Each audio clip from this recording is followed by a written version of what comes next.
Donc parlons des 99% de gens qui sont honnêtes et intègres et qui, quand ils s'engagent comme bénévoles ou qu'ils font un don à une association, le font avec un bon cœur et qui d'ailleurs ont envie de faire plus. Si on leur disait bravo et merci, ils auraient envie de faire plus. C'est le nouveau Rockefeller, un philanthrope. Qu'est-ce que ça veut dire? Ils veulent changer le monde. Quelle drôle d'idée. Dans un esprit philanthropique. Vous pouvez répéter? Philanthropique. Philanthropique. Je vais donner un peu de pognon.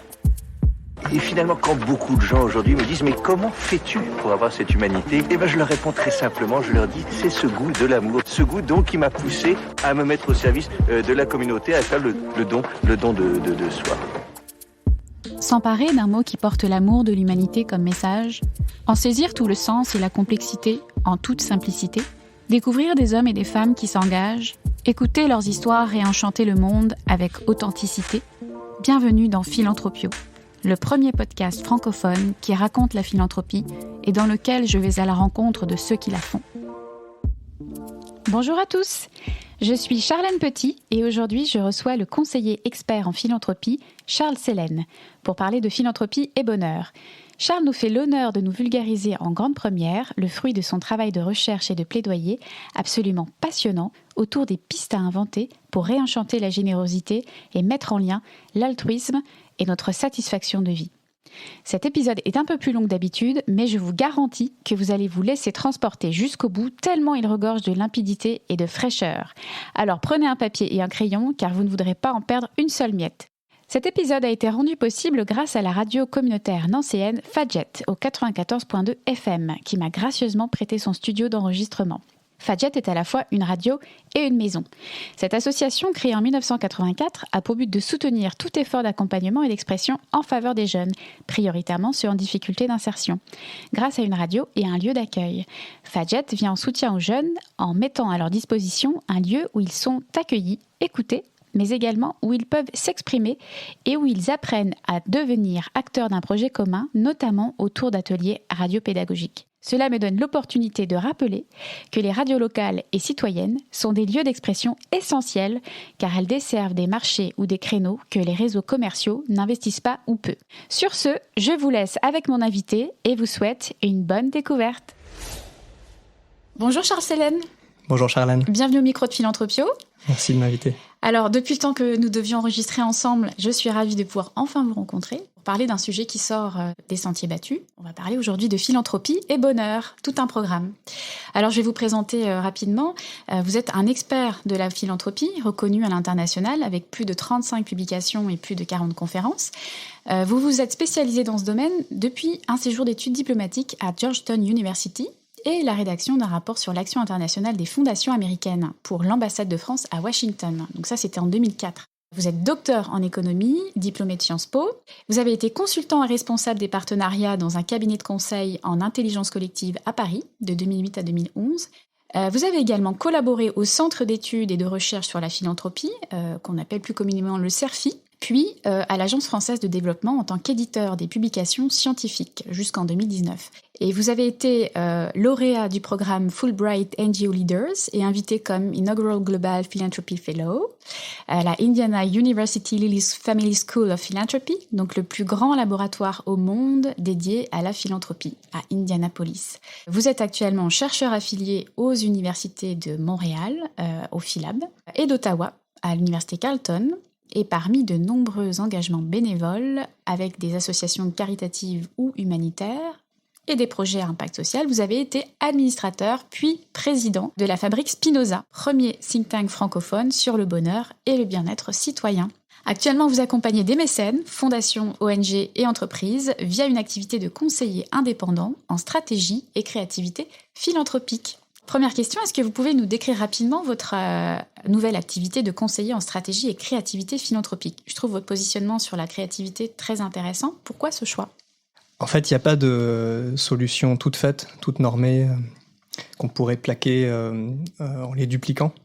Et donc, je pense qu'il faut faire appel à beaucoup de créativité, d'innovation, d'inventivité pour concevoir sur mesure des solutions et les assembler et répondre à des situations qui sont souvent complexes, qui sont souvent uniques, D'où la notion de créativité qui m'est chère.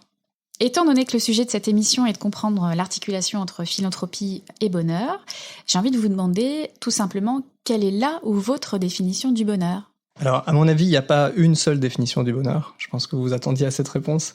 Je pense qu'il y a autant de définitions que d'habitants sur cette planète, donc 7 milliards et quelques-unes.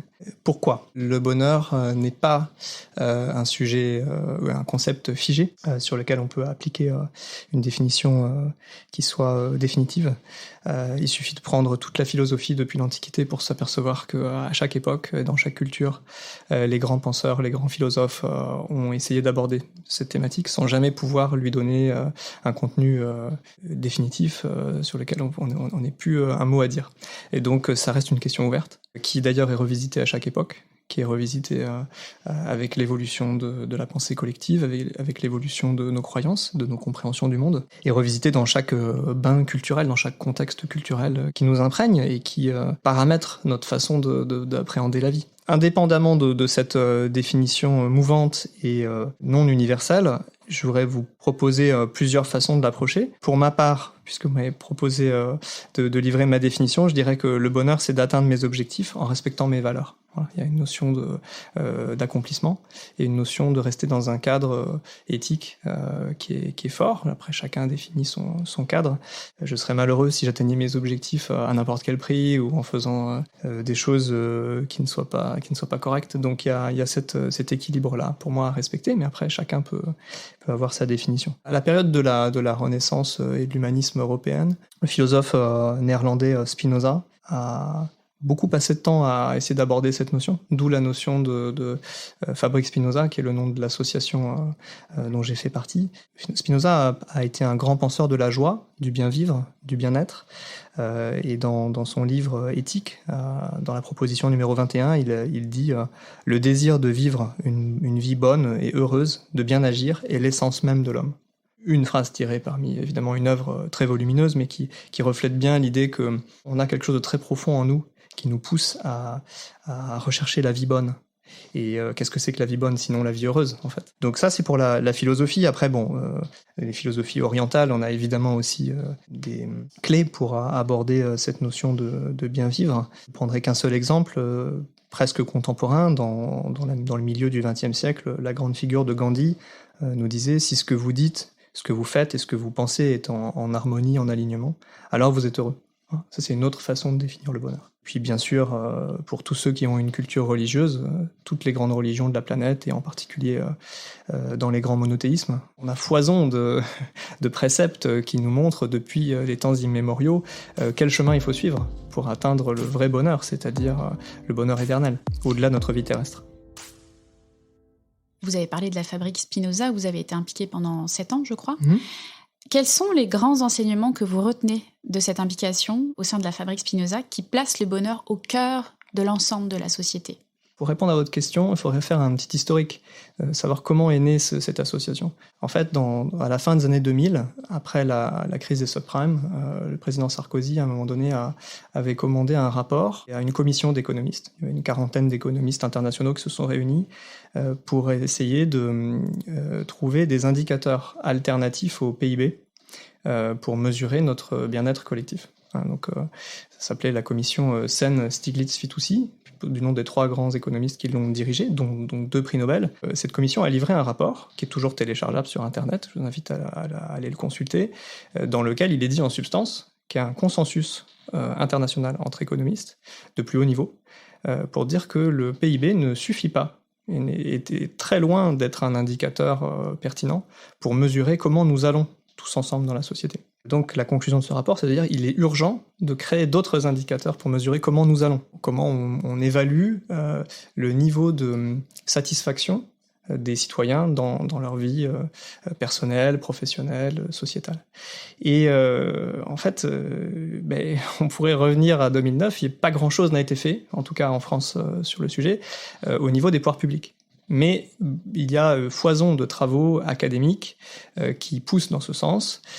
Beaucoup d'économistes un petit peu hétérodoxes se sont essayés à construire ces indicateurs, et la société civile, le monde associatif, regorge d'initiatives qui essayent d'aller justement pousser dans ce sens-là. Et la Fabrique Spinoza est un des exemples associatifs, il y en a d'autres bien sûr. Et cette association-là s'est créée à l'initiative pour essayer de promouvoir l'adoption de ces indicateurs par le personnel politique. Donc il y a eu même à un moment donné jusque l'introduction d'un projet de loi multipartisan, je précise, c'est-à-dire non coloré politiquement, coporté par des députés et des sénateurs de tous les bords politiques, pour essayer de créer un consensus avec le savoir-faire que nous avons en France, puisque nous avons des statisticiens formidables avec l'INSEE, on a des séries de données, on a évidemment des scientifiques de très très grand niveau. Donc c'est pas un problème technique, si vous voulez, c'est un problème de volonté politique, d'accepter de se mettre autour d'une table, lister ces indicateurs, quels seraient-ils, comment on les pondère les uns par rapport aux autres, comment ensuite on les adopte officiellement pour suivre et mesurer l'efficacité, la pertinence de nos politiques publiques. Alors, d'autres voisins européens l'ont fait, les Suisses l'ont fait, les Allemands l'ont fait avec une commission bipartisane au Bundestag, les Britanniques l'ont fait avec un discours porté à l'époque par le Premier ministre au plus haut niveau, les Espagnols aussi l'ont fait, il y a eu des initiatives en Italie, en Belgique, en fait tous nos voisins, si vous voulez, limitrophes de l'Hexagone ont pris des initiatives, et à l'époque, il ne s'était pas passé grand-chose en France. Voilà. D'où l'initiative du think tank au départ. Et puis progressivement, la mission s'est élargie jusqu'à promouvoir de manière globale l'idée que le bien-être était un sujet important, et à mon avis il l'est. Les responsables à la fois dans le monde politique, dans le monde administratif et dans le monde professionnel, au niveau des employeurs, doivent essayer de faire en sorte que les gens se sentent mieux. On ne peut pas continuer à dire que parce que la production industrielle augmente, tout le monde va aller mieux. On pourra revenir, si vous voulez, tout à l'heure sur la raison pour laquelle le PIB est un indicateur à la fois important et à la fois nul pour mesurer l'évolution de notre bien-être. En fait, pour faire un petit historique, si vous le permettez, il faut rappeler comment est née cette idée de PIB. En fait, il a été inventé après la crise de 1929 aux USA. Assez vite, il est devenu un indicateur phare de nos sociétés, parce que nos sociétés au XXe siècle sont devenues très matérialistes et très orientées, tirées par la croissance économique, ce qui n'était pas forcément le cas autrefois, où l'économique était enchâssé dans le social et dans le politique. Le grand phénomène du XXe siècle, c'est quand même la prédominance du facteur économique qui aujourd'hui guide, oriente, informe et parfois régit beaucoup de nos décisions, et qui en fait pourraient être davantage régies par d'autres facteurs. Et donc l'avantage de cet indicateur, il y en a plusieurs. D'abord, comme je l'ai dit, il incarne une forme de représentation de la centralité du confort et du bien-être matériel dans nos sociétés, pour ne pas dire du matérialisme. Deuxièmement, il est disponible tout simplement sur une base régulière, puisqu'il est calculé tous les trimestres. Et donc, c'est très facile de suivre son évolution dans le temps. Et puis, il est universel. En fait, dans chaque pays, on peut le calculer, et donc ça permet les comparaisons internationales. Donc, c'est pour ça que comme c'est un outil facile à utiliser, on a tendance à croire que, puisqu'on a un chiffre qui mesure tout le monde selon les mêmes standards, pourquoi pas l'utiliser pour savoir comment on va. Et en fait, il a de multiples inconvénients. D'abord, tout simplement, il ne mesure que la production industrielle et son augmentation.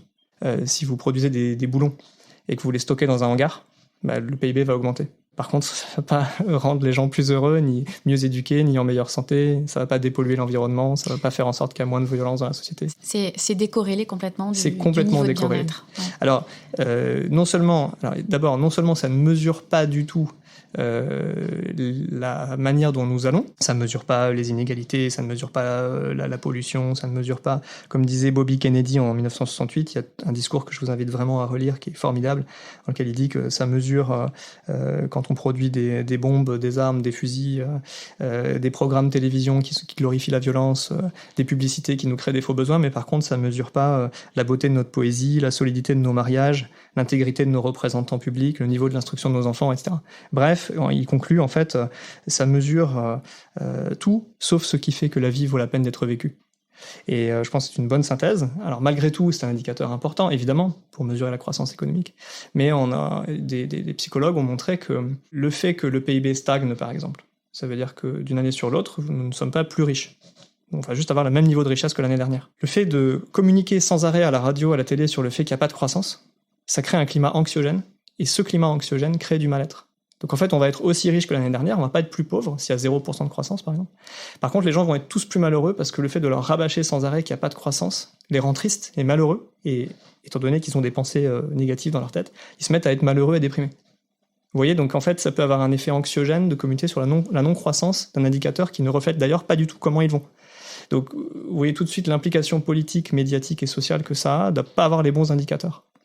Je crois que le Bhoutan a été précurseur en la matière. Tout à fait, entre les années 70 et au début des années 2010, pendant un petit peu, on va dire presque 40 ans, le Bhoutan a calculé officiellement un indice de bonheur national brut, qui était basé sur une série d'indicateurs internes, qui a d'ailleurs inspiré, ça a été pris très au sérieux au niveau de l'ONU, puisque le Bhoutan, à un moment donné, a piloté une commission internationale sous l'égide de l'ONU, qui a donné naissance, à l'issue de ses travaux, à la reconnaissance par l'ONU du fait que le bonheur est un sujet sérieux, et à prendre au sérieux. Donc depuis 2012, ça fait 10 ans maintenant, on a officiellement le 20 mars, c'est la journée internationale du bonheur. Malheureusement, ces 2-3 dernières années, il s'est toujours passé quelque chose de grave au printemps dans l'actualité internationale, donc la date du 20 mars est passée un petit peu à la trappe. Vous pouvez imaginer pour quelle raison. Malgré tout, officiellement, il y a des commissions qui se réunissent pour essayer de savoir comment on peut mesurer le bien-être d'une population. Alors l'OCDE, qui est un organe de la communauté internationale,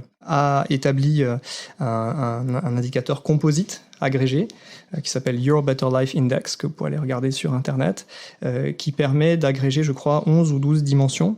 Donc vous en avez un sur la santé collective, vous en avez un sur le respect de l'environnement, la protection de l'environnement, vous en avez un sur les inégalités hommes-femmes, vous en avez un sur le temps de transport entre domicile et votre travail pour l'équilibre de vie pro-perso.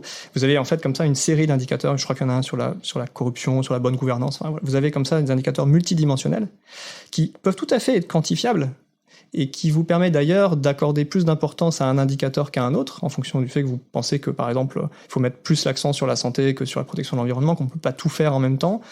Ça vous permet en fait de composer votre propre pondération et de regarder en fonction de ça quel va être votre indice global de satisfaction de vie dans une société. Voilà. En vous écoutant, ça me fait penser à une initiative provenant du milieu philanthropique qui s'intitule les signes vitaux, et qui sont un petit peu des indicateurs de mesure du bien-être d'une collectivité. Donc ces signes vitaux sont développés par des fondations communautaires, je pense notamment à la fondation communautaire du Grand Montréal, et qui publie à chaque 2 ans les signes vitaux calqués finalement sur les objectifs du développement durable. Le principal enseignement de ces 7 ans d'implication à la Fabrique Spinoza, c'est que nous sommes les irréductibles en France. Oui, alors on est peut-être des irréductibles en France. Dans tous les pays, il y a des initiatives qui se ressemblent. C'est-à-dire que les citoyens ont bien compris qu'on ne peut pas ne pas tenir compte de leur opinion. Dans les approches du bonheur, en fait, on ne peut pas mesurer le bonheur de quelqu'un sans lui demander comment cette personne le ressent. Il y a une dimension éminemment subjective. Mmh. Donc c'est tout le cœur du problème. Comment on mesure comment vont les gens ? On ne peut pas le mesurer de manière externe, exogène, en observant uniquement leurs conditions de vie. C'est une des façons d'analyser le bonheur, on y reviendra. Il y a une dimension objective, on va regarder vos conditions de vie. Est-ce que vous avez accès à de l'eau potable ? Est-ce que vos enfants peuvent aller à l'école ? Est-ce que vous avez un niveau de sécurité suffisant dans votre pays pour que quand vous sortez dans la rue, vous ne fassiez pas trucider au coin du carrefour, le premier carrefour ? Il y a un certain nombre de paramètres évidemment objectifs qui vont donner un socle, si vous voulez, minimal pour couvrir vos besoins fondamentaux. Et puis, lorsque ces besoins sont couverts, le besoin de se nourrir, de se vêtir, de se loger, d'être en sécurité, etc., la façon dont vous allez vivre, ressentir et apprécier les capacités, comme on dit en anglais, les capabilities ou les capacities, c'est-à-dire les potentialités que vous avez dans votre vie, qui vous sont offertes, chaque individu va les ressentir et les apprécier de manière différente. Vous avez quelqu'un à qui on va donner un repas par jour, qui va trouver ça formidable et qui va être plein de gratitude parce que chaque jour, cette personne va avoir un repas.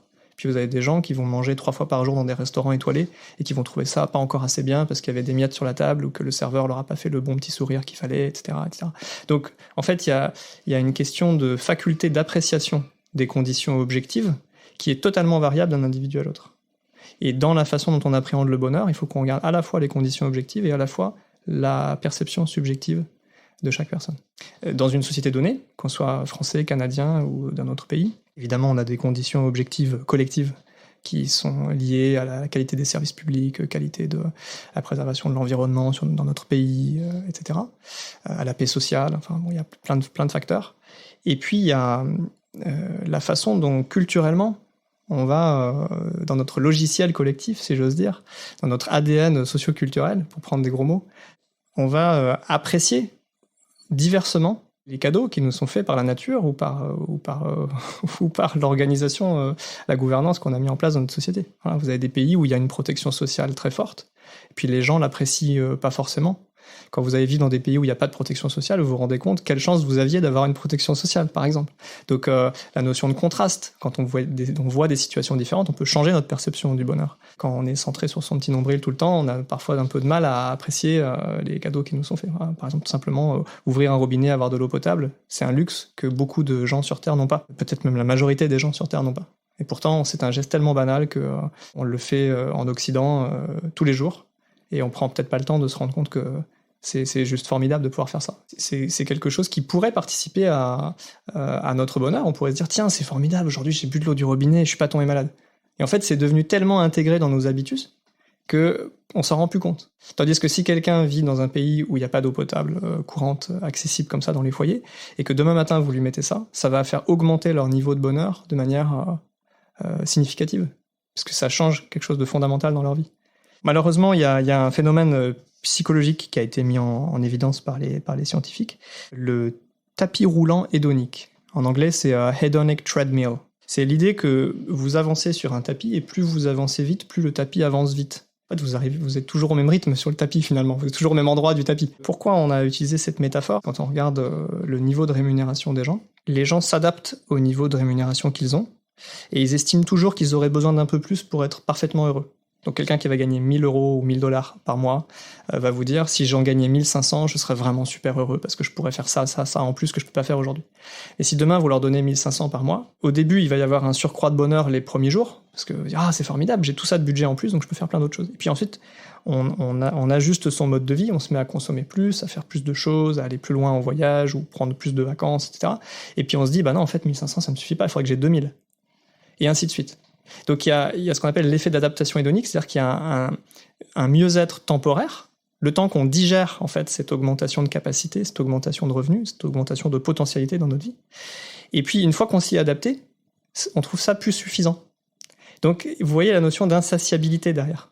On n'est jamais satisfait, on n'est jamais rassasié. Et ça explique peut-être pourquoi, parce que pour moi c'est toujours un grand mystère, pourquoi quand on a 50 milliards de dollars de patrimoine, on veut arriver à 100 dans les classements de milliardaires. Puis quand on est à 100, ça suffit pas, il faut qu'on arrive à 150, puis à 200, puis alors c'est où la limite en fait? Il n'y a plus vraiment de limite, mais ça fait belle lurette quand on est à ce niveau-là de patrimoine, qu'on a dépassé les besoins fondamentaux qui sont partagés par tous les humains, c'est-à-dire qu'on a besoin de se vêtir, de se nourrir, évidemment de se soigner, évidemment d'avoir un environnement agréable, évidemment d'avoir accès à des biens culturels, parce que on ne se nourrit pas que de pain, on se nourrit aussi de nourriture intellectuelle et spirituelle et sociale. Mais une fois qu'on a couvert ces besoins fondamentaux, on n'a pas besoin de milliards pour ça. Donc la question de l'insatiabilité, vous voyez qu'elle est consubstantielle à l'expérience humaine, on n'en a jamais assez. Il n'y a pas de limite à l'accumulation de richesses, mais en même temps, j'avais lu qu'il y avait quand même un certain plafond au-delà duquel on n'a plus ce sursaut de bonheur, je crois que c'était 70 000 ou 75 000 dollars US, au-delà duquel finalement on n'est pas plus heureux parce qu'on a plus d'argent, quoi. Tout à fait, c'est deux chercheurs américains, Daniel Kahneman et Angus Deaton, donc un psychologue social et un économiste, qui ont coécrit un papier en 2010 pour démontrer, d'ailleurs, chiffre à l'appui, que on a une sorte de courbe logarithmique. Donc vous voyez, une courbe logarithmique, c'est une courbe qui monte très fort au début, et ensuite elle se tasse. C'est-à-dire qu'elle continue à croître, mais très doucement. Et ça veut dire que quand, évidemment, vous avez très peu de ressources, très peu de revenus ou très peu de patrimoine, forcément, l'augmentation d'un petit peu de patrimoine vous rend tout de suite plus heureux. Parce que si, par exemple, vous pouvez manger qu'un repas par semaine et que vous n'avez pas de quoi vous vêtir et que vous n'avez pas de quoi envoyer vos enfants à l'école, forcément, la vie n'est pas très drôle. Si demain, on vous double ou on vous triple votre revenu, vous passez de, 10 000 à 30 000 ou 40 000 dollars par an, évidemment, vous allez pouvoir couvrir vos besoins fondamentaux. Donc, il y a une corrélation très forte entre plus de revenus et plus de bonheur dans le début de la courbe.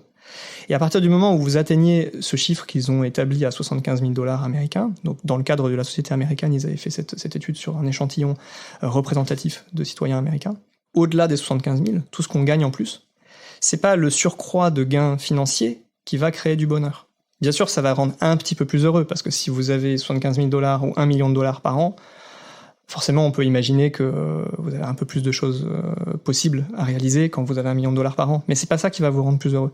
Ce qui va vous rendre plus heureux, c'est d'avoir des relations plus harmonieuses avec votre famille, avec votre voisinage, avec vos collègues au travail. C'est de savoir que quand vos enfants jouent dans la rivière qui est pas très loin ou dans le ruisseau qui est pas très loin de votre jardin, ils vont pas tomber sur des cochonneries qui polluent les ruisseaux, qui font que quand on pêche un poisson, on peut pas le manger parce que il est intoxiqué, etc.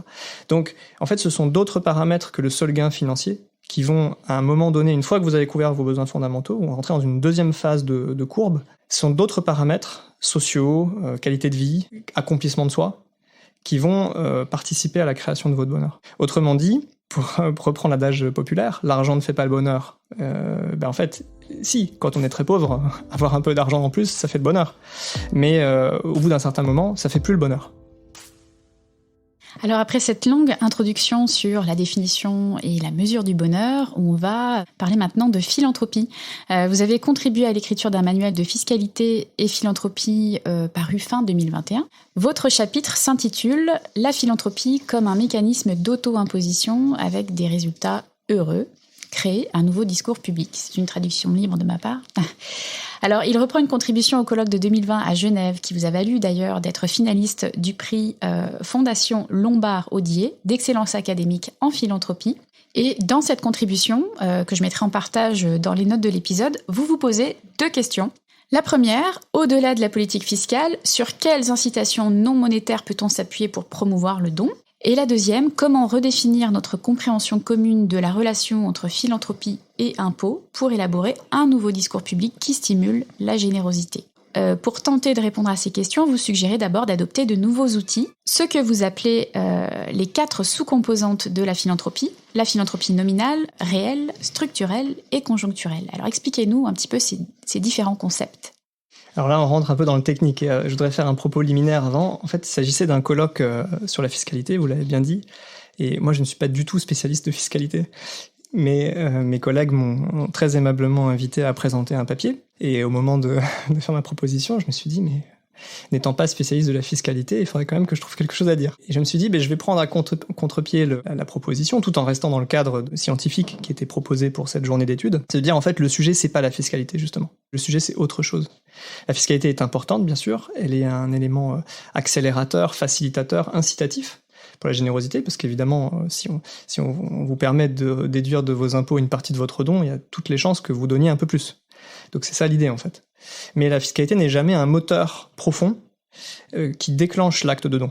C'est pas parce qu'il existe une incitation fiscale que vous allez décider de donner. Vous allez donner plus grâce à l'incitation fiscale, mais vous n'allez pas devenir généreux parce qu'il y a une incitation fiscale. Parce qu'en fait, ça vous coûte quand même toujours quelque chose. On ne peut pas déduire 100% de ce qu'on a donné. Donc forcément, même si vous allez récupérer une partie du don, il y a quelque chose qui va vous coûter. Cette partie qui va vous coûter, malheureusement, on ne la met jamais sur la table des discussions. Et c'est toute l'idée de mon chapitre, c'est d'expliquer qu'on raisonne avec des outils qui sont erronés et qui du coup ne nous permettent pas de bien comprendre la réalité et donc ne nous permettent pas du tout de prendre les bonnes décisions publiques pour essayer d'augmenter le niveau de générosité. Voilà, donc ça c'est le résumé du chapitre. Évidemment, il y a une première partie assez technique. Pour pouvoir déconstruire les raisonnements erronés d'aujourd'hui, il faut introduire de nouveaux concepts pour montrer en quoi ils sont erronés. C'est pour ça que j'ai proposé cette idée de philanthropie nominale versus philanthropie réelle. Par exemple, quand vous avez un salaire, on parle de salaire nominal par rapport au salaire réel. En fait, la différence, c'est l'inflation. Si vous avez beaucoup d'inflation, c'est-à-dire que le niveau des prix augmente dans l'économie où vous êtes inséré, eh bien, avec le même salaire, d'une année sur l'autre, en fait, vous avez moins de pouvoir d'achat. Et donc, votre salaire nominal peut demeurer identique. Ça veut dire que vous avez le même montant sur votre fiche de paye. Si entre-temps les prix ont augmenté, vous pouvez acheter moins de choses avec l'argent qui vous reste. Donc, le salaire réel a diminué. Mais ça, vous le voyez pas, puisqu'on vous dit que le salaire est toujours le même. Donc, c'est là où les économistes introduisent ces différentes nuances. Et on parle aussi de taux de croissance réel ou nominal, de taux d'intérêt réel ou nominal, etc. Alors moi, je propose pas de corriger le calcul du niveau de générosité par l'inflation, parce que c'est pas forcément pertinent. En revanche, j'utilise cette notion nominale versus réelle pour distinguer la somme que l'on donne en apparence de la somme que ça nous coûte, réellement. Et la différence entre les deux, vous l'avez compris, c'est l'incitation fiscale. Donc quand il n'y a pas d'incitation fiscale, si vous donnez 100 et que vous n'avez pas d'incitation fiscale, ça vous coûte 100. C'est très simple. Si vous avez une incitation fiscale, par exemple, qui vous permet de récupérer 30% de ce que vous avez donné, vous donnez 100 et vous allez récupérer 30 sur vos futurs impôts. Donc en fait, ça vous aura coûté combien ? 70. Le calcul est facile. C'est un chiffre complètement arbitraire, là c'est juste pour les besoins de l'exercice.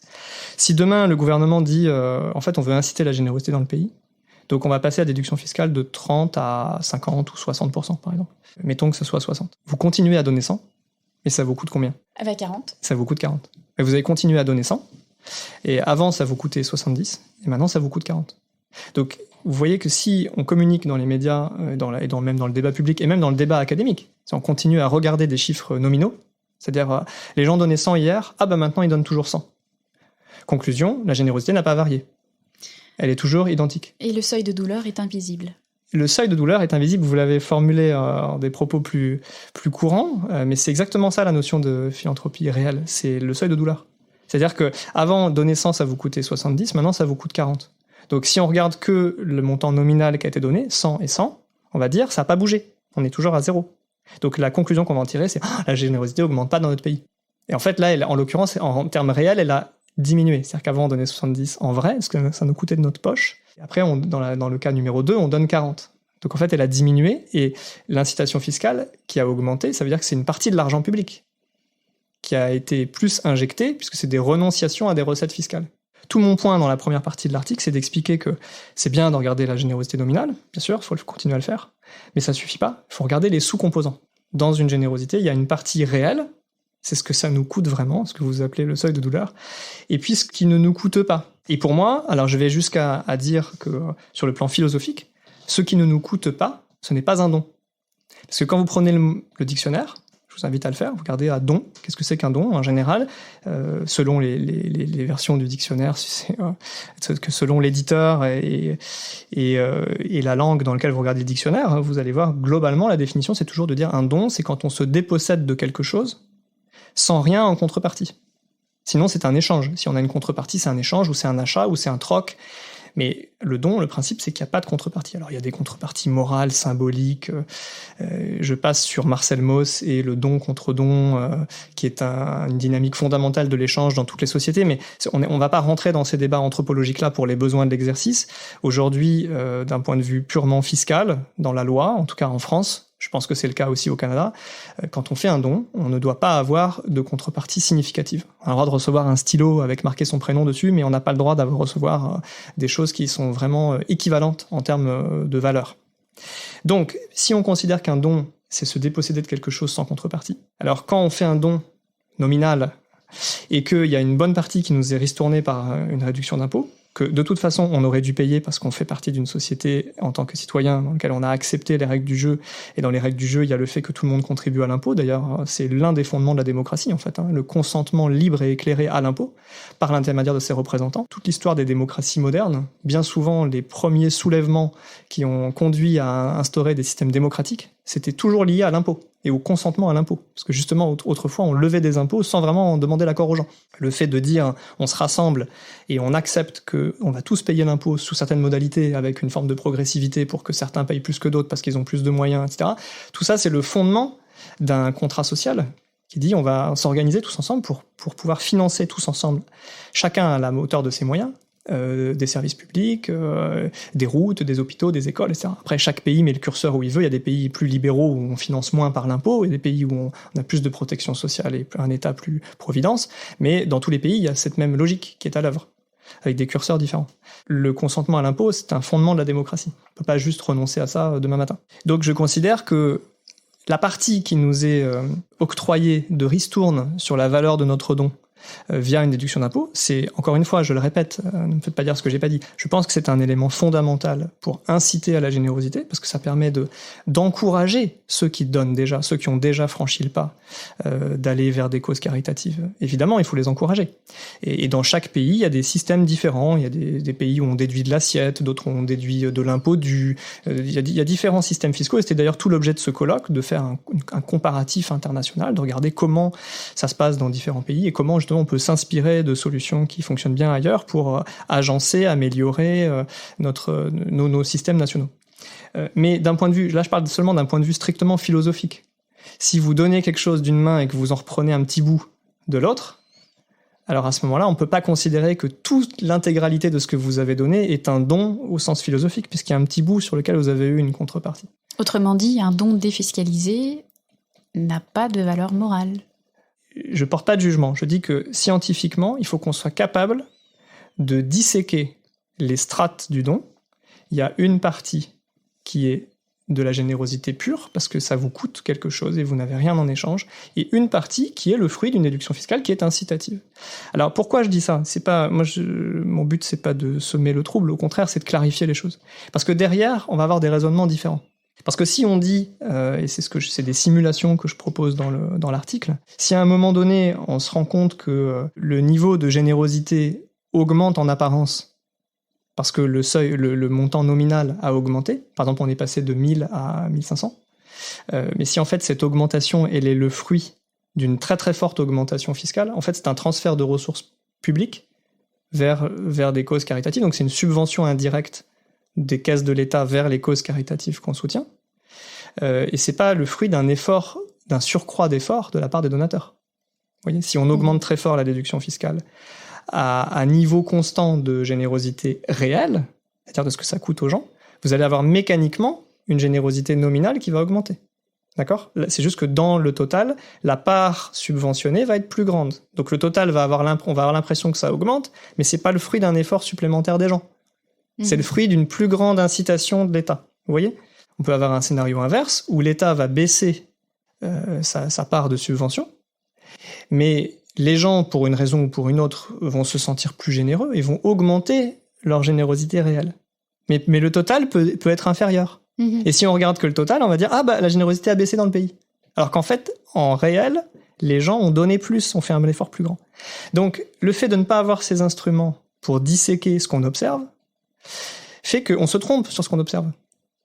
Et si on se trompe sur ce qu'on observe, on a toutes les chances de se tromper sur les remèdes qu'on essaye d'appliquer derrière. Donc c'était l'objet, c'est d'introduire ces concepts. Donc ça, c'est pour nominal réel. Pour conjoncturel, structurel, je vais le faire en une phrase, c'est très simple. Conjoncturel, c'est une augmentation temporaire ou une diminution temporaire qui n'est pas pérenne.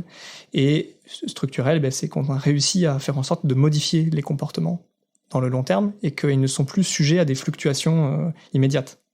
Donc par exemple, vous avez une crise économique, évidemment les gens ont un peu moins de revenus, un peu moins de salaire, un peu moins de ressources, donc ils vont contracter leur niveau de dons temporairement, ça va être le temps d'un an ou deux, et puis quand la croissance revient, hop, les dons vont réaugmenter. Donc vous avez une baisse conjoncturelle, une augmentation conjoncturelle les années suivantes.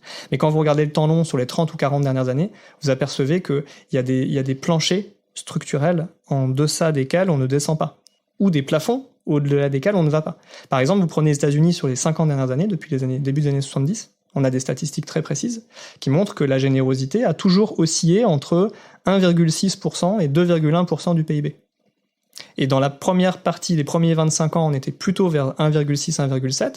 Et puis après, on est passé, à un moment donné, dans les années 80-90, on est arrivé à un seuil qui tutoie les 2%. Et c'est stable depuis presque 30 ans. Et quelles que soient les crises, c'est-à-dire que vous avez crise des subprimes, évidemment, vous avez une contraction nominale, encore une fois. C'est-à-dire que les montants en valeur absolue baissent, mais en pourcentage de la richesse, c'est toujours la même chose. Et ça, c'est quelque chose qui, moi, me fascine. Je trouve ça formidable de se dire que même en période de crise, les gens continuent à faire le même niveau d'effort. Le gâteau a été contracté parce qu'il y a la crise, mais le pourcentage du gâteau qu'on donne à des causes caritatives est toujours le même. Et ça, c'est évidemment des facteurs culturels, des facteurs d'adhésion à un projet de société, ou tout simplement une habitude qu'on a pris depuis tout petit d'être généreux. Alors justement, vous démontrez que la politique fiscale est un outil nécessaire mais pas suffisant pour favoriser la philanthropie, et vous rappelez que les gens n'ont d'ailleurs pas attendu les incitations fiscales pour exprimer leur générosité. On peut penser à l'insurrection de la bonté à l'hiver 1954, à l'appel de l'abbé Pierre. Il n'y avait pas de déduction fiscale à l'époque, et pourtant les gens ont répondu de manière très surprenante. D'ailleurs, les compagnons d'Emmaüs à l'époque ont été submergés de propositions d'aide qui venaient de partout, qui affluaient de partout. Donc ça prouve que c'est pas l'incitation fiscale qui est le moteur, l'étincelle initiale qui enflamme les cœurs et qui dit on a envie d'aider, on a envie de répondre à telle catastrophe, à tel tremblement de terre, à telle maladie, c'est pas la présence d'incitation fiscale qui va donner envie de faire. C'est un sentiment, c'est un idéal, c'est se sentir concerné. Voilà, il y a plein d'éléments qui sont autres que la pure fiscalité. Alors, où doit-on mettre l'emphase, selon vous ? Alors, on doit la mettre sur ces critères qui sont autres, justement, sans oublier, bien sûr, la fiscalité. Donc, je le dis et je le redis pour les auditeurs qui écouteront ce podcast, il faut avoir des instruments d'incitation fiscale, et c'était tout l'objet de ce colloque, et il y a énormément de travaux dans le monde qui montrent qu'ils sont bénéfiques, parce qu'ils aident à encourager ceux qui font déjà quelque chose. Voilà. Donc on leur dit bravo, c'est bien, tu vois, à travers nos représentants dans cette démocratie, nous avons voté des lois qui permettent d'encourager la générosité, qui permettent de faire affluer des ressources vers le monde associatif, le monde caritatif, le monde humanitaire. Et le pari de l'État, c'est de dire, je fais un effet de levier. C'est-à-dire qu'en renonçant à un petit bout de mes recettes fiscales, je vais encourager tellement plus de générosité que la masse finale de capitaux qui va être orientée vers ces associations caritatives va être plus grande que si j'avais uniquement donné des subventions publiques. Bon, en France, on peut déduire 66%, les particuliers peuvent déduire 66% de leurs dons, 75% lorsque les causes concernent des personnes en difficulté, donc c'est vrai que c'est une incitation très généreuse, très bienveillante, mais il y a toujours une partie qui coûte à la personne qui donne, on est d'accord. Et même, j'ai envie de dire, c'est même pour les personnes qui ne sont pas imposables, leurs dons leur coûtent plein pot. Là, pour le coup, la générosité réelle, elle est énorme. Elle est égale à la générosité nominale. C'est-à-dire que le montant total de leurs dons est coûteux. Puisque comme ils ne payent pas d'impôts, sachant qu'il s'agit d'une réduction d'impôt et non pas d'un crédit d'impôt, une petite nuance juridique, crédit d'impôt, vous pouvez récupérer de l'argent du trésor public même quand vous êtes à 0 d'imposition. Quand vous êtes en réduction d'impôt, si vous êtes à 0, vous n'avez rien à réduire du tout. Donc vous restez à 0 et c'est tout. Donc les gens qui sont dans des très faibles revenus et qui ne payent pas d'impôt, lorsqu'ils font un don, eh ben, ça leur coûte plein pot. Donc là, de ce point de vue-là, on pourrait même disserter sur le fait que quand on est plus pauvre, on bénéficie moins des avantages fiscaux pour le don, et donc finalement, on est presque en pourcentage, en effort, on est plus généreux que quand on est plus riche. Bon, c'est pas l'objet de notre discussion aujourd'hui, mais voyez que quand on introduit ce genre de nuances, on peut s'autoriser des raisonnements beaucoup plus fins, beaucoup plus subtils. Alors pour revenir à votre question, bien sûr, il faut maintenir le système qui est en place pour des questions de stabilité, des questions de lisibilité et des questions d'incitation, tout simplement. Ce que je dis, c'est que c'est nécessaire, mais ça n'est pas suffisant. Encore une fois, ce n'est pas que par l'impôt qu'on va susciter l'augmentation durable et résiliente de la générosité des gens. On peut l'augmenter conjoncturellement, temporairement, mais comme les gens vont s'y adapter assez vite, si vous dites demain j'augmente encore la déduction fiscale, alors qu'on a déjà une déduction fiscale qui est quand même très avantageuse, ça va pas forcément entraîner une augmentation très forte du don réel. Peut-être que les gens vont ajuster un peu à la hausse leur chèque caritatif, mais on n'aura pas réussi à stimuler le désir de s'engager. Pour stimuler ce désir, on doit recourir à d'autres instruments que les seuls leviers juridiques et fiscaux, qui sont déjà dans notre pays, en tout cas là je parle pour la France, je connais un petit peu moins encore la situation canadienne, mais je sais qu'il y a des systèmes incitatifs aussi. Ça n'est pas par ce seul canal qu'on va pouvoir augmenter la générosité réelle. Alors un canal possible, c'est, vous allez dire c'est un peu ambitieux, mais c'est de transformer la culture du don, la culture de générosité. Comment on fait pour transformer une culture ? Ça, c'est la question à $1 million. Évidemment, ça passe par l'éducation.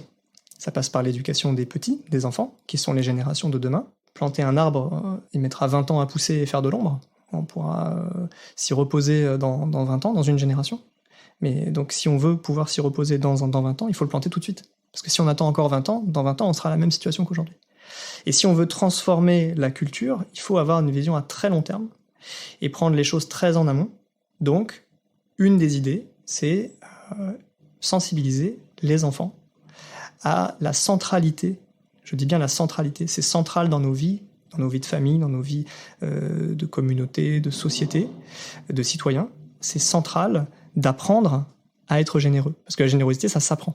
Ça tombe pas du ciel comme ça du jour au lendemain. Ça arrive, il arrive que des gens dans la vie, ayant bien réussi leur vie, ayant été confrontés à la souffrance d'un proche ou à un drame ou un accident, etc. Il y a des gens comme ça qui du jour au lendemain se disent oh, en fait, pendant des années, j'étais pas généreux et là, j'ai envie de faire quelque chose. Mais ça, c'est pas toute la population. C'est des cas particuliers. Pour faire en sorte que toute une population se dise On va pas attendre sans arrêt que ce soit le maire, le député, le sénateur, le ministre, le préfet, le président, je ne sais qui soient des corps constitués politiques qui résolvent nos problèmes sociaux. On va faire des choses nous-mêmes. Je dis pas qu'il faut pas avoir des responsables politiques, il en faut évidemment, mais ça ne suffit pas. On peut pas tout attendre de gens qui ont été élus. Il faut aussi que nous, en tant que citoyens, on fasse quelque chose. Et c'est un raisonnement qui n'est pas forcément un automatisme en France. Il y a évidemment des gens qui se mobilisent pour faire des choses, mais dans d'autres pays, moi j'ai vécu aux États-Unis plusieurs fois d'ailleurs, plusieurs années et plusieurs fois, dans d'autres pays aussi, on voit des cultures très différentes. Quand quelque chose ne va pas, eh bien les gens, le premier réflexe qu'ils ont, c'est de se dire qu'est-ce qu'on peut faire tous ensemble, au niveau de notre quartier, au niveau de notre village, au niveau de notre famille, au niveau de notre groupe social, au niveau de notre groupe affinitaire. Et donc ils vont se rassembler, créer une structure, une association, une fondation, mettre de l'argent au pot, donc chacun va faire un chèque à mesure de ses capacités, et puis donner du temps aussi. Ça suffit pas de donner de l'argent, il faut aussi donner son temps pour organiser les travaux collectifs dans le cadre bénévole et conduire l'action. Alors ce que je dis là, et je le précise pour nos auditeurs, je ne suis absolument pas pour le remplacement des services publics par des initiatives privées. Je pense qu'il faut prendre le meilleur des deux. On a un philosophe formidable dans l'histoire française qui s'appelle Alexis de Tocqueville, qui au milieu du 19e siècle est allé enquêter aux États-Unis sur le fonctionnement de la société américaine et qui en est revenu en écrivant de la démocratie en Amérique et qui a expliqué que les Américains avaient déjà cette habitude culturelle de s'organiser eux-mêmes, de s'auto-organiser à chaque fois qu'il y avait un problème social pour y répondre, sans attendre que les autorités lointaines, qui d'ailleurs à l'époque étaient encore plus lointaines qu'aujourd'hui, parce qu'ils étaient vraiment dans une société sans beaucoup de règles et sans beaucoup de présence d'État, encore moins qu'aujourd'hui, et ils avaient déjà cette habitude-là. Alors Tocqueville est bien sûr lu en France, mais il est moins lu que d'autres philosophes. Les Américains lui portent une vénération sans borne. Je pense que ça vaudrait le coup de relire un petit peu Tocqueville, parce que Tocqueville n'est pas du tout contre l'État, n'est pas du tout pour dire il faut pas fonction régalienne, il faut pas de service public, etc. Au contraire. Je pense que si on relit attentivement cette philosophie-là, on s'apercevra que on peut combiner un État protecteur et de très bonnes infrastructures qui sont financées par l'impôt et dirigées par des fonctionnaires qui sont très bien formés, et donc avoir un État protecteur. Et à côté de ça, avoir une société civile vigoureuse avec encore plus de bénévoles qu'aujourd'hui et encore plus de générosité monétaire qu'aujourd'hui. Et un bon exemple pour nous, je pense que il faut pas opposer États-Unis-France, parce qu'aux États-Unis, pour faire schématique, on a un État assez faible, en tout cas moins protecteur qu'en Europe occidentale, et une générosité privée beaucoup plus vigoureuse, mais avec tous les problèmes que ça pose. Et il faut faire l'inventaire, on a le droit de regarder les contrastes et on peut pas prendre ce modèle et le transposer, évidemment. Et il faut pas opposer ça à un autre inverse qui serait d'avoir un État qui fait tout, et une société civile qui est complètement atrophiée et qui n'a pas de moyens, et notamment pas de moyens financiers. Parce qu'il faut savoir qu'il y a pratiquement autant de bénévoles en France qu'aux États-Unis. En pourcentage de la population active, on est grosso modo, entre 25 et 30% des gens qui sont actifs dans au moins une association, qui donnent du temps. Donc on n'a pas de problème avec le don de temps en France, au contraire, on a un pays qui a une très grande générosité sur ce plan-là.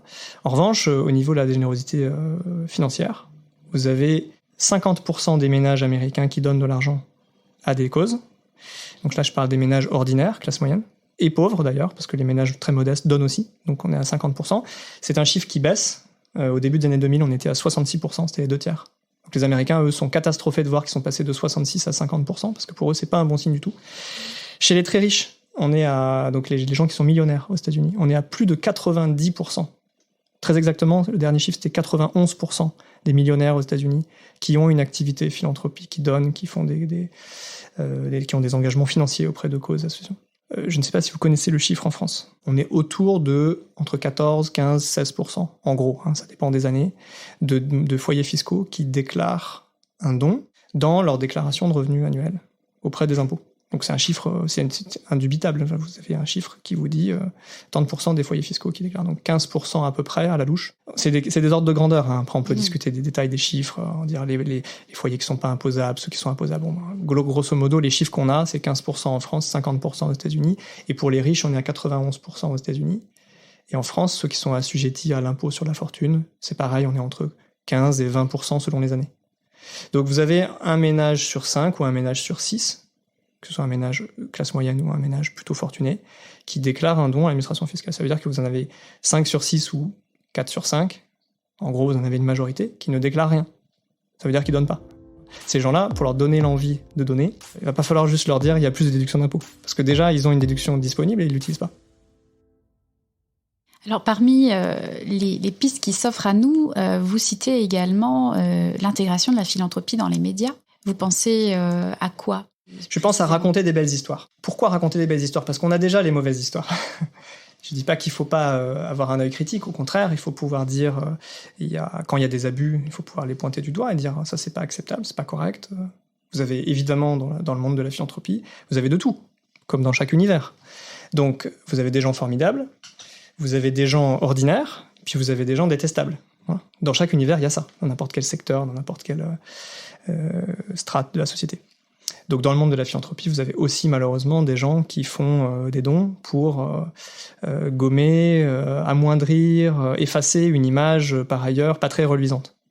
L'un des rôles de vigilance des citoyens, des journalistes d'investigation et des chercheurs, c'est de dire c'est très bien d'avoir donné, mais ça n'excuse pas que par ailleurs vous avez fait des choses qui sont pas très honnêtes ou qui sont pas très reluisantes. Pour être très caricatural, on va prendre un exemple américain pour pas pointer du doigt qui que ce soit, mais bon, ceux qui sont concernés se reconnaîtront. Vous avez eu quelqu'un pendant la crise des subprimes aux États-Unis, dont je citerai le nom, mais c'est un exemple vraiment caricatural, qui est devenu richissime à coût de milliards, on parle vraiment de milliards de dollars, en vendant à la baisse, au moment de l'effondrement, des titres pourris, les fameux titres toxiques. Donc il a empoché vraiment une fortune colossale et il a redonné une toute petite fraction de cette fortune-là pour des causes caritatives. C'était de l'ordre de 1/10 à peu près, 10% de ce qu'il avait gagné. Et comme il a fait d'énormes gains financiers et d'énormes dons cette année-là, il a été classé dans le classement des gens qui se sont le plus enrichis par les classements de milliardaires, comme étant la fortune de l'année, enfin l'une des grandes fortunes de l'année. Porté au nu comme un super businessman, etc. Pour son flair, évidemment, parce que c'est toujours grâce au flair et au talent d'entrepreneur incroyable qu'on peut s'enrichir comme ça. C'est vrai, là, pour le coup, c'est vraiment un exemple caricatural, mais ça vous donne une idée de ce que j'essaye d'apporter à la connaissance des auditeurs. Et comme il a fait des très gros dons aussi la même année, il a été aussi classé parmi les gens les plus généreux dans le classement, parce qu'aux États-Unis, ils font des classements annuels de grands donateurs. Donc il a été célébré comme un super businessman et comme un super généreux. Et en fait, si on regarde attentivement ce que cette personne avait fait, c'est qu'il avait tout simplement alimenté cette panique complètement folle sur les marchés, qui poussait à... Enfin, je vous refais pas la leçon, mais enfin, tout le monde sait que la crise des subprimes, il y a eu des produits toxiques qui ont été vendus n'importe comment à n'importe qui, et que ça a créé une panique mondiale et une crise durable dont on n'est pas encore tout à fait sorti. Donc, et les médias ont fermé les yeux là-dessus. Et les médias se sont cantonnés avec des œillères à ne regarder les choses que de manière cloisonnée. C'est-à-dire ils regardent d'un côté l'argent accumulé, sans se demander d'ailleurs si c'est honnête ou pas d'accumuler de l'argent de cette manière-là. Et deuxièmement, on dit « Ah, c'est formidable, il a donné tant ». Et d'ailleurs, le truc qui, je trouve, est un peu gonflé, c'est qu'il avait donné pour des gens qui étaient victimes de ce qu'on appelle foreclosures en anglais. Donc c'est des gens qui sont expulsés de leur logement parce qu'ils ne pouvaient plus rembourser leur crédit hypothécaire et qui se sont retrouvés à vivre dans des tentes alors qu'ils étaient propriétaires de leur maison achetée à crédit. Donc c'est des situations humaines catastrophiques. Et là, il y a, je pense, un déficit de vision globale. Parce que moi, je plaide pour qu'on ait toujours une vision globale des choses, avec toutes les nuances et toutes les composantes d'une situation. On peut pas juste regarder un petit bout en disant « Ah, cette personne a donné, c'est formidable ». Oui, mais si ce qu'elle a donné, ça représente une toute petite fraction d'une énorme somme qui a été capturée de manière pas très correcte. Si ce qu'elle a donné est une toute petite partie de la solution au problème qu'elle a elle-même créé. Qu'elle a elle-même créé, exactement. Après, il y a des cas encore pires aux États-Unis. Vous avez eu un scandale ces dernières années avec une famille qui vendait des opioïdes. Donc c'est des drogues très dures qui créent des situations sociales catastrophiques pour les gens qui en prennent, avec une dépendance dure, ça ruine la vie des gens. Bon. Et cette famille-là a fait du mécénat en donnant des sommes considérables à des musées, à des universités, etc. Et un des grands débats qu'on a dans la communauté des fundraisers, des gens qui collectent l'argent pour les causes, c'est de dire quand quelqu'un comme ça se présente à vous, est-ce que vous acceptez l'argent ou pas ? Et c'est très difficile de dire non. Si vous êtes dans une association qui prend soin de personnes qui vivent dans la rue, par exemple, ou de femmes qui subissent des violences conjugales, ou je ne sais pas, une association dont vous prenez en charge des causes gravissimes, Et vous avez absolument besoin de cet argent pour soutenir les personnes que vous soutenez. Est-ce que vous êtes capable de dire non à un chèque de 100 millions de dollars ? C'est très difficile. Et ça pose des tas de problèmes éthiques, moraux et des débats sans fin au sein de la gouvernance de l'association. Il y a des gens qui sont pour, il y a des gens qui sont contre. Il y a des gens qui disent on prend l'argent mais on dit pas qu'il vient de cette personne. Voilà, par exemple, vous voyez, vous avez, c'est des débats sans fin où il n'y a pas de solution claire et nette. Il faut décider au cas par cas. Mais tout ça pour revenir à l'idée de certains cas limites dans le monde de la philanthropie où on crée des gros problèmes par un comportement qui n'est pas correct, pas moral, pas vertueux. Et puis après, on va essayer de réparer un petit bout. Et ça, je pense que c'est pas la bonne voie. Bon, mais maintenant, il y a déjà beaucoup de littérature là-dessus. Et alors, on vient de passer encore 10 minutes à expliquer ça. Je voudrais vraiment insister pour dire à nos auditeurs et auditrices que ça, c'est qu'un petit bout du monde de la philanthropie. Et il faut arrêter de mettre tout le temps la focale là-dessus. Il faut le faire, bien sûr, mais si on parle que de ça, on va décourager tous les gens honnêtes, vertueux, qui font des choses formidables. Et parmi vous qui nous écoutez, il y a évidemment une majorité de gens qui sont tout à fait sincères. Et ça, il faut le dire aussi. Et si on ne le dit pas, on donne l'impression qu'il n'y a que les trains qui n'arrivent pas à l'heure qui existent. Alors qu'en fait, la plupart des trains arrivent à l'heure. De temps en temps, il y en a un qui est en retard. Si on ne parle que ça, on a l'impression que tous les trains arrivent en retard. Vous voyez le schéma ? Donc parlons des 99% de gens qui sont honnêtes et intègres et qui, quand ils s'engagent comme bénévoles ou qu'ils font un don à une association, le font avec un bon cœur et qui d'ailleurs ont envie de faire plus. Si on leur disait bravo et merci, ils auraient envie de faire plus. Sauf que notre communication n'est pas adaptée. Donc raconter plus de belles histoires, c'est ça, dire bravo et merci. C'est dire regardez telle personne qui avait un tout petit budget et qui a pris sur son nécessaire pour donner. Je fais un rebouclage sur ce que nous enseignent les préceptes religieux dans la tradition chrétienne. C'est un enseignement universel, que les gens soient croyants ou pas croyants. Ça n'empêche pas qu'on a le droit d'ouvrir les textes sacrés de toutes les religions et de regarder ce qu'il y a écrit à l'intérieur.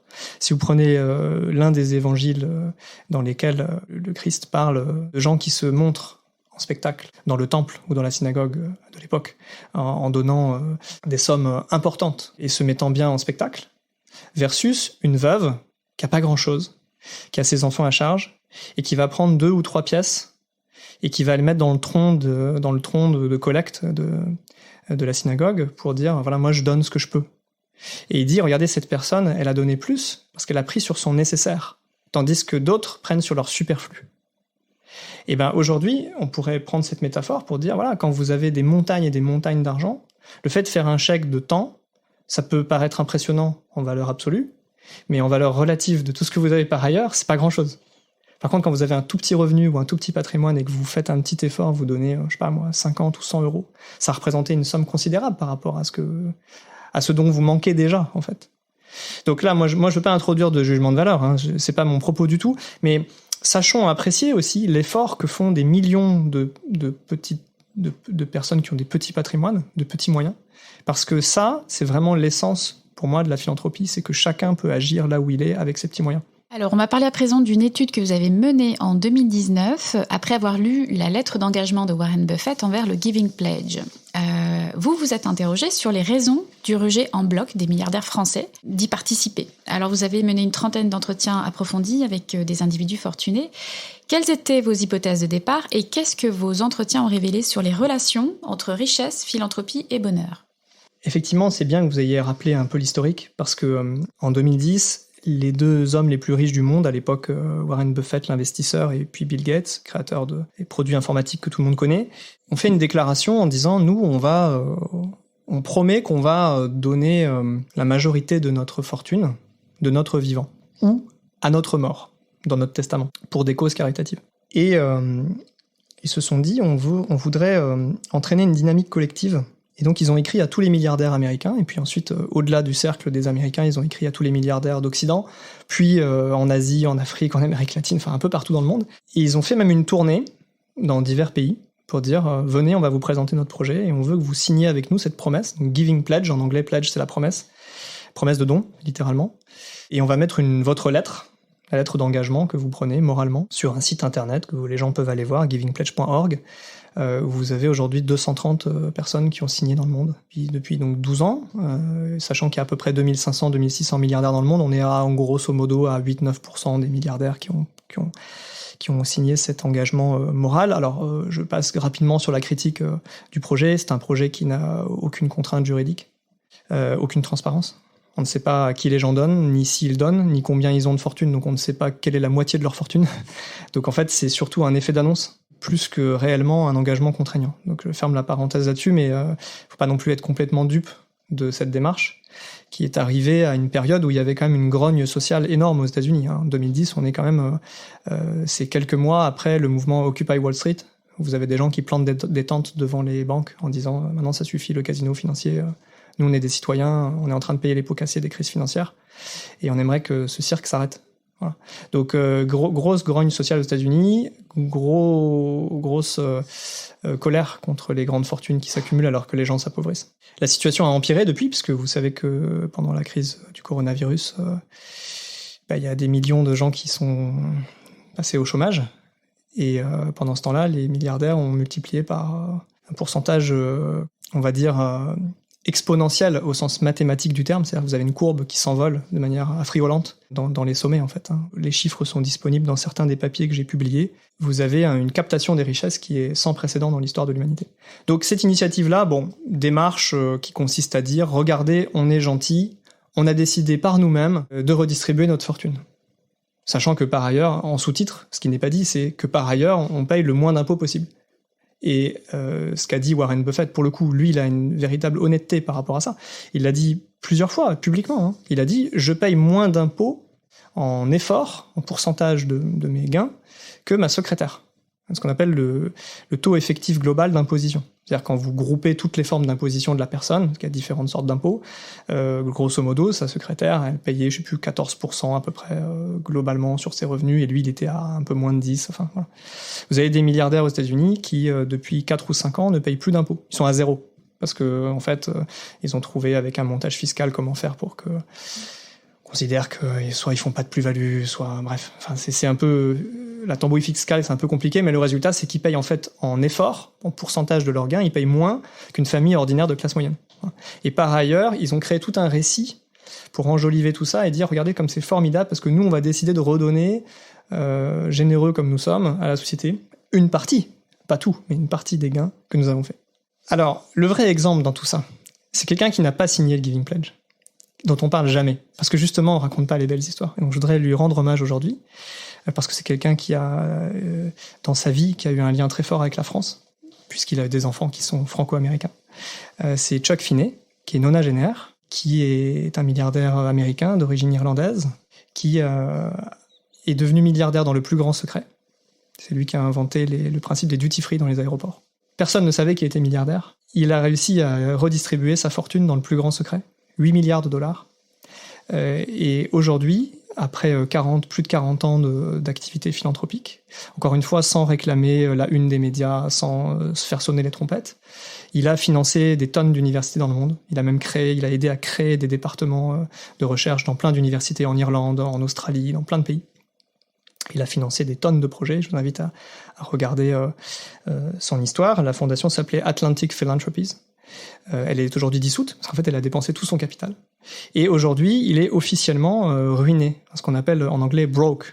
Et il y a un article de la presse économique qui est sorti il y a 1 an ou 2 ans en expliquant « ça y est, maintenant, il est officiellement ruiné ». C'est-à-dire qu'il avait eu plus de 8 milliards de patrimoine, et il n'a plus rien. Et il arrive à la fin de sa vie. Et il a fait exactement ce que Carnegie, fin 19e, début de 20e siècle, préconisait, c'est-à-dire il faut avoir tout donné avant de mourir.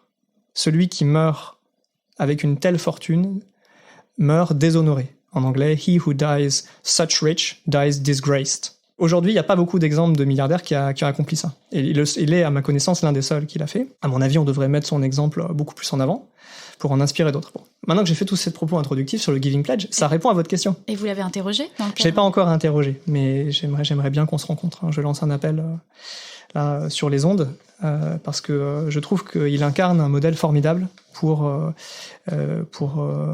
engager les grands philanthropes de demain dans cette voie-là. Alors ça a répondu à votre question en partie, parce que c'est toute cette espèce d'état d'esprit autour du Giving Pledge qui, je pense, n'a pas plu du tout aux milliardaires français. Il faut savoir qu'en France, évidemment, il y a des gens très riches, et beaucoup d'entre eux font des choses généreuses, mais ils ne le crient pas sur tous les toits. Pourquoi ? Parce que dès qu'on commence à mettre en avant qu'on fait du bien, qu'est-ce qui se passe ? Il y a un ressentiment de la part du grand public. Voilà.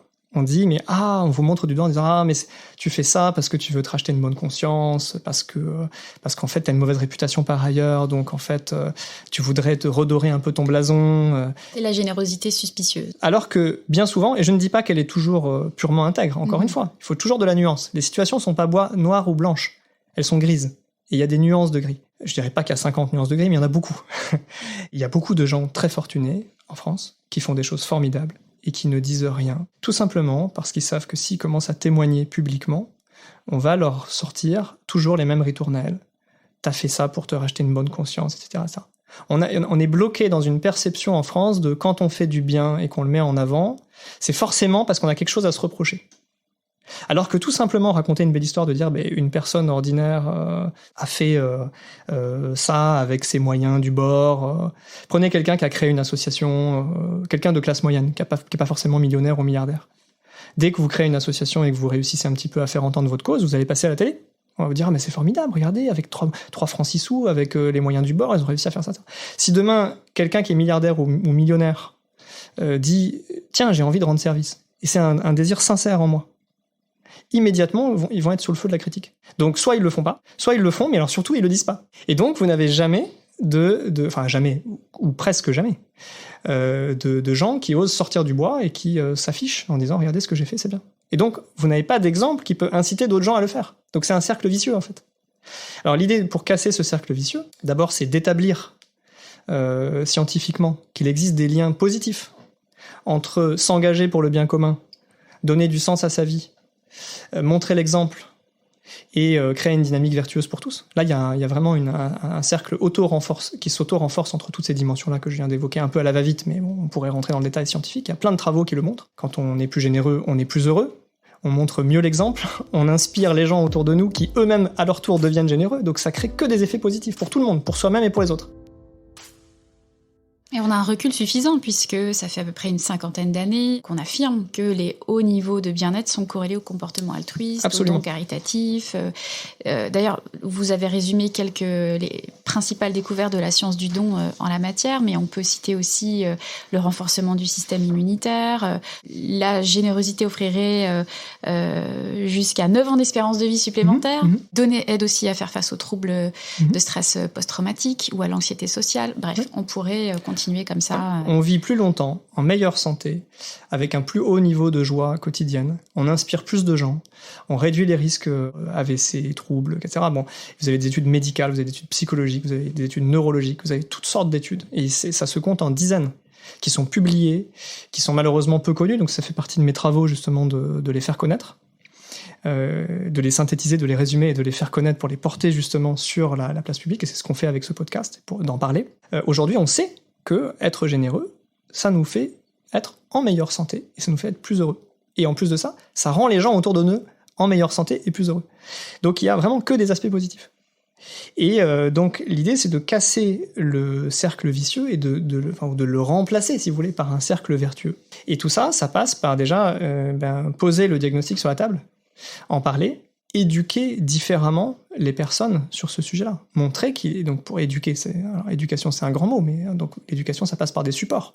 Ça veut dire qu'il faut publier des choses, ça veut dire qu'il faut faire des conférences, ça veut dire qu'il faut faire des colloques, des ateliers, ça veut dire qu'il faut des circuits de formation, des parcours de formation. Par exemple, quand moi je me suis formé à la philanthropie, il n'y avait pas de parcours en France. Donc je suis allé faire un doctorat d'économie, et mon objet d'étude c'était la philanthropie dans un doctorat d'économie, et dans mon jury de soutenance de thèse, j'ai réussi à faire venir des gens qui n'étaient pas des économistes. J'avais un historien, j'avais un juriste, j'avais quelqu'un qui faisait complètement autre chose. C'était déjà pas facile, statutairement, de soutenir une thèse sur un sujet transverse qui justement n'est pas qu'économique, dans une discipline qui elle-même a du mal à accepter les influences des autres sciences, la sociologie, l'histoire, etc. Donc pour moi, on n'y arrivera que si on arrive à rassembler des scientifiques de diverses disciplines, de faire en sorte que leur savoir scientifique, qui est aujourd'hui solidement établi, soit transcrit, translaté, vulgarisé pour le grand public, et de faire connaître au grand public cette bonne nouvelle. Et donc, votre podcast y participe. Alors, je tiens quand même à souligner une initiative existante qui a été mise en place par France Générosité, la plateforme donnerfaitdubien.org, qui reprend quand même certaines des affirmations qu'on vient de citer. Je mettrai le lien en référence de l'épisode. Mais en gros, ce que vous dites, c'est qu'il faut faire plus. Il faut multiplier ces initiatives, ces prises de parole. Et surtout, et là on arrive au cœur du postulat de votre contribution scientifique, il faut changer de narratif autour de la philanthropie et adopter le paradigme du bonheur. Alors, ouais, c'est résumé assez vite et vous avez raison d'aller droit au but. Il faut faire attention avec la notion de bonheur parce que vous savez que dans beaucoup d'épisodes de l'humanité, des gens ont fait des choses affreuses au nom du bonheur.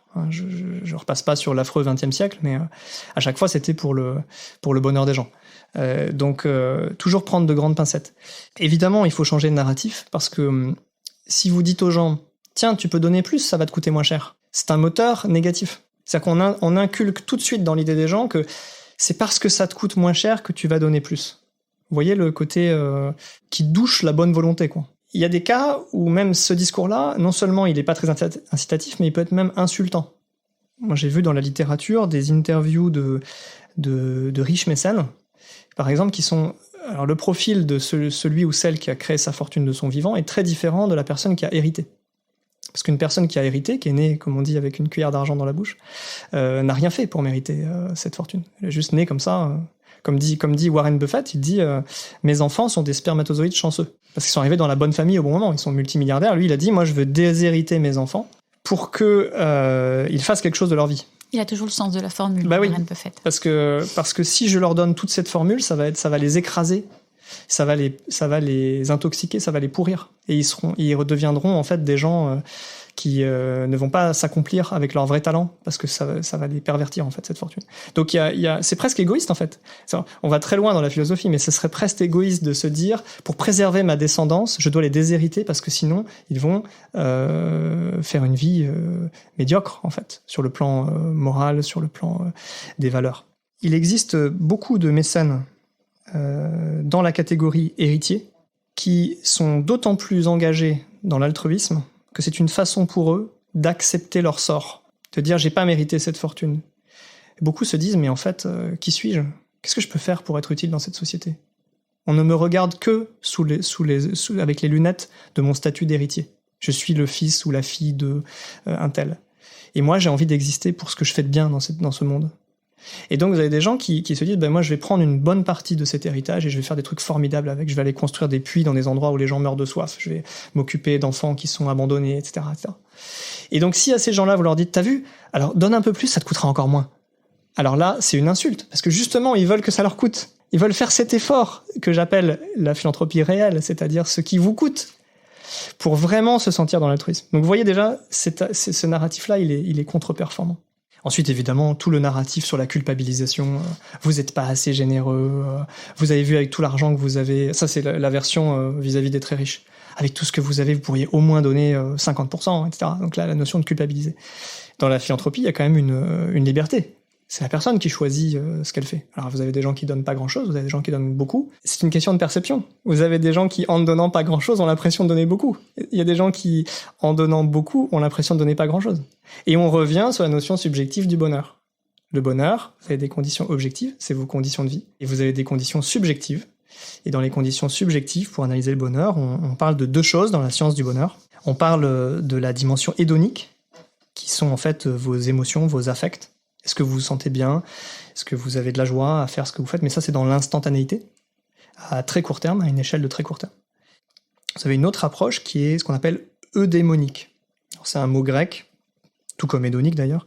Mais eudémonique veut dire, littéralement, c'est les bons démons. L'idée, c'est que au moment où ce terme a été inventé dans la philosophie grecque, on pensait que les gens étaient le jouet du destin, le jouet de la bonne fortune ou le jouet des dieux de l'Olympe.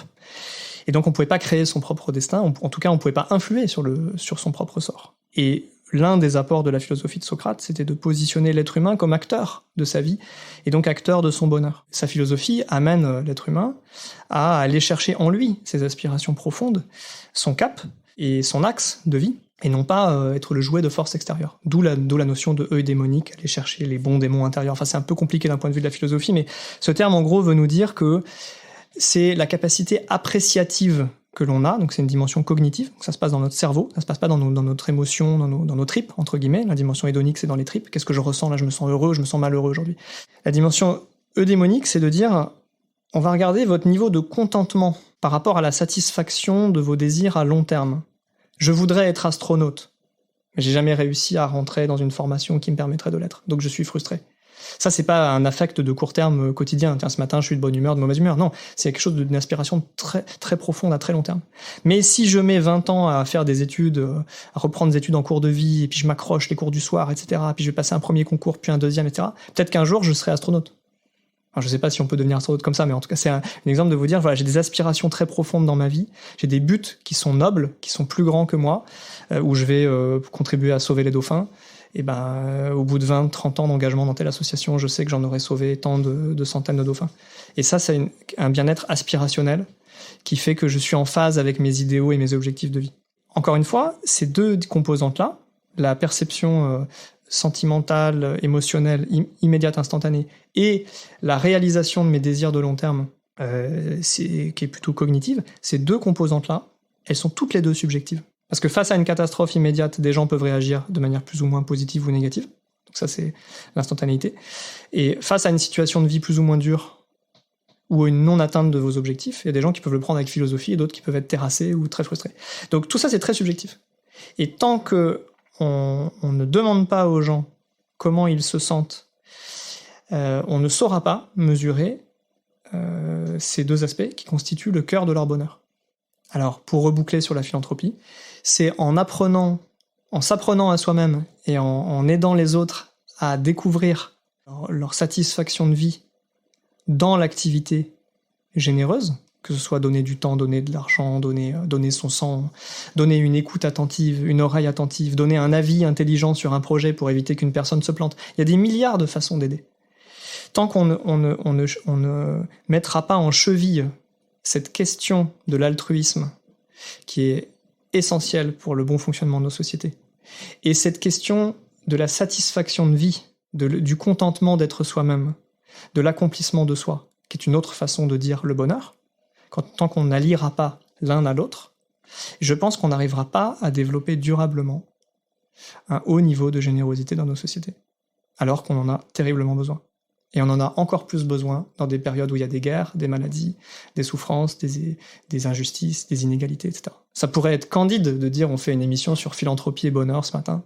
Quand vous mettez ça sur Internet, les gens vont se dire sur le tutu chapeau pointu, encore des fumeurs de moquettes, etc. Alors qu'en fait, on est en train de parler de choses hyper profondes. Mm-hmm. Je veux dire, tout le monde a besoin d'être heureux. Tout le monde cherche le bonheur à sa manière. Et tout le monde a besoin qu'un jour, on lui tende la main. Tout le monde a fait le fruit de cette générosité. Ne serait-ce que celle de nos parents, déjà, qui se sont occupés de nous quand on était tout petits. Mais tout le monde a bénéficié de la générosité de quelqu'un d'autre, que ce soit une générosité monétaire, affective, et tout le monde a été généreux. Qu'on soit riche ou pauvre, on a toujours une forme de générosité. Donc là, on est en train de parler de choses essentielles pour nos sociétés et pour nos vies. Donc si on résume, il faut réenchanter le don, en renouvelant le discours autour du don, et sortir finalement du simple échange économique, un don contre une réduction d'impôts. Le donateur ne doit plus être vu comme un consommateur qui choisit parmi un portefeuille de causes finalement. Alors, la dernière question que j'aimerais vous poser, quelle suite allez-vous donner à tout ce travail de recherche et de plaidoyer en faveur d'une philanthropie mesurée, pensée, promue à travers le prisme du bonheur? On va construire ce deuxième étage. C'est-à-dire que là, on a eu le premier étage de la fusée depuis maintenant une grosse quarantaine d'années. En tout cas, en France, on a mis en place un système juridique qui permet de créer des associations et des fondations de manière assez souple. Il y a plein de statuts à disposition des créateurs. On a un cadre fiscal sécurisant et je pense qu'il faut continuer à le sécuriser. Et vous avez cité tout à l'heure France Générosité et je salue au passage leur action formidable. D'ailleurs, pas toute seule, parce qu'il y a plusieurs acteurs interprofessionnels en France. Donc, France Générosité, avec d'autres, ont créé ce qu'on appelle la coalition Générosité. Donc, c'est un ensemble d'entités issues du secteur associatif et des fondations qui portent ensemble le message de cette société civile auprès des pouvoirs publics pour se faire entendre d'une seule voix et préserver ce cadre juridique et fiscal. Donc ça, c'est ce qu'on appelle ce que on pourrait appeler le premier étage, si vous voulez, le socle. Et comme je l'ai dit, ce socle est nécessaire, mais n'est pas suffisant pour faire augmenter significativement le niveau de générosité. Maintenant, il faut construire un deuxième étage qui est de raconter une belle histoire. C'est ce narratif que j'appelle de mes vœux. De dire bravo et merci à ceux qui font quelque chose. Et on encourage encore plus ceux qui voudraient faire. Et si on leur montre que, en faisant ça, ils vont tous devenir plus heureux, et on va avoir une société où les relations seront plus fluides, plus harmonieuses, moins conflictuelles, plus innovantes, et qu'on a de bonnes chances d'être tous en meilleure santé. La santé, c'est important, surtout par les temps qui courent. Je vois pas comment on peut produire du négatif avec un discours comme ça. Je pense qu'on va réussir à faire rentrer la générosité dans une autre dimension.